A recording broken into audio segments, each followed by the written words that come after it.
Bonjour, aujourd'hui je vous invite à montrer l'exemple à vos enfants, éventuellement à votre entourage aussi.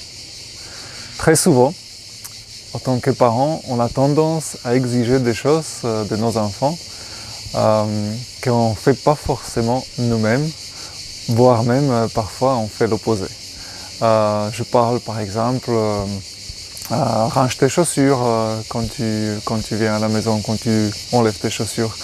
Range tes vêtements quand tu t'échanges, quand tu te déshabilles. Range ta chambre avant d'aller te coucher. Et il faut dire que quand nous les parents le font pas, en fait quand nous on ne montrons pas l'exemple, c'est très difficile pour les enfants de comprendre pourquoi eux ils devraient le faire quand leurs propres parents ne le font pas. Parfois c'est des choses comme par exemple les écrans. Voilà, on voudrait qu'ils regardent moi le téléphone, moi la tablette, qu'ils regardent moi l'ordinateur. Et en fait, on est très souvent derrière les appareils nous-mêmes. Et du coup, encore une fois, c'est pas évident pour eux de comprendre et en fait de suivre ces demandes parce que en fait on montre pas l'exemple, pas l'exemple. Et du coup, voilà, je vous invite à montrer l'exemple. Faites en sorte que en fait que les enfants en fait voient aussi chez vous ce que vous leur demandez. Voilà. Si vous leur demandez que leur chambre est bien rangée avant qu'ils aillent se coucher, dans ces cas-là, faites la même chose vous-même. Si vous voulez qu'ils font leur lit, après quand ils se réveillent le matin, pareil, je vous invite à faire la même chose pour qu'en fait on les montre l'exemple, pour qu'ils voient que leurs propres parents font la même chose. Voilà.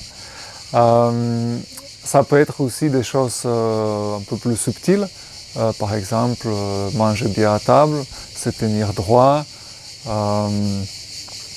voilà, avoir l'assiette bien devant soi, être bien assis, voilà, manger avec la bouche fermée et parler avec la bouche vide. Voilà, pareil, même moi je me suis rendu compte que c'est quelque chose que je demande à mes enfants assez régulièrement pour ceux qui ne le font pas. Mais il y a des moments où je me suis pris de réaliser qu'en fait moi aussi je parle avec la bouche qui n'est pas complètement vide. Bien sûr, peut-être on maîtrise ces gestes un peu mieux, mais néanmoins c'est pas un exemple, c'est pas un bon exemple qu'on donne à nos enfants. Et encore une fois, si on veut les motiver à faire ce qu'on les demande, c'est toujours mieux de leur montrer l'exemple. Voilà. J'en profite aussi pour partager un défi que je me suis fixé pour ce mois-ci, pour le mois d'août 2020. Et c'est trouver 65 clients pour mes ateliers en ligne basés sur l'enseignement de Faber Maslich, que je vais démarrer, que je vais animer à partir de début de septembre. Voilà. Il s'agit de 4 types d'ateliers: parler pour que les enfants écoutent, écouter pour que les enfants parlent, décliner en mode enfant ou en mode adolescent. Après, frères et sœurs sans rivalité, destiné plutôt pour les fratries. Et parler pour que les enfants apprennent, pour en fait les motiver et motiver à apprendre, stimuler leur autogestion, autodiscipline. Voilà. Et du coup, si vous connaissez des parents qui ont des enfants entre 3 et 17 ans, je vous invite à partager cette vidéo avec eux, partager mon site internet et les inviter à participer à mes ateliers qu'ils peuvent découvrir sur mon site internet. Le lien sera